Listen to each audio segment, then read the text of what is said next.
اعوذ باللہ من الشیطان الرجیم بسم اللہ الرحمن الرحیم رب یسر ولا تعسر وتمم بالخیر انک علی کل شیء قدیر۔ فقہی سوالات کے جوابات کے ساتھ آپ کی خدمت میں حاضر ہیں۔ آج بھی ایک سوال جس طرح ہماری گفتگو برتھ کنٹرول کے حوالے سے چل رہی ہے اس بارے میں ہے۔ سوال ہے کہ پیدائش کو کنٹرول کرنے کے بارے میں آپ کا کیا نظریہ ہے اور کون سا طریقہ شرعی اعتبار سے بہتر ہے؟ تو اس کے جواب میں آیت اللہ سیستانی دامت اللہ العالیہ فرماتے ہیں خود پیدائش کو کنٹرول کرنا یعنی بچوں کی پیدائش کو کنٹرول کرنا، اس میں کوئی حرج نہیں ہے، مگر اس کے بعض طریقے ممکن ہے کہ جائز نہ ہوں، جیسے کہ کسی عضو کا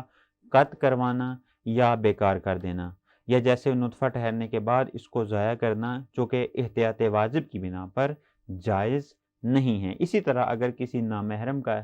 شرمگاہ کو لمس کرنے یا اس پر نگاہ ڈالنے کا سبب بنے تو بھی یہ کام جائز نہیں ہے، مگر یہ کہ حمل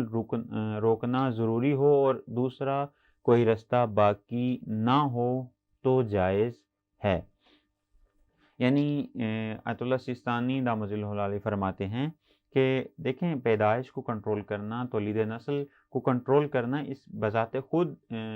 غیر شرعی عمل نہیں ہے، لیکن بعض اوقات ایسا ہوتا ہے کہ انسان کسی عضو کو ناقص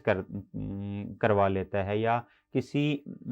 عضو کو بیکار کروا دیتا ہے، تو اس صورت میں یہ کام جائز نہیں ہے۔ یا یہ ہے کہ ایک خاتون کے رحم میں نطفہ ٹھہر گیا ہے، یعنی وہ آج کی اصطلاح میں پریگننٹ ہو گئی ہے، تو خاص دوائیں کھانے سے وہ ابارشن کروا لیتی ہے، تو اس صورت میں بھی یہ کام جائز نہیں ہے۔ فقط ایک صورت میں جائز ہے، وہ یہ کہ چارہ ہی نہ ہو، ضائع کرنے کے علاوہ اور کوئی چارہ نہ ہو، تو اس صورت میں یہ کام جائز ہے۔ اس کے علاوہ جان بوجھ کر کسی عضو کو قطع کروا لینا، یا نطفہ ٹھہر گیا ہے، پریگننٹ ہو گئی ہے ایک خاتون، تو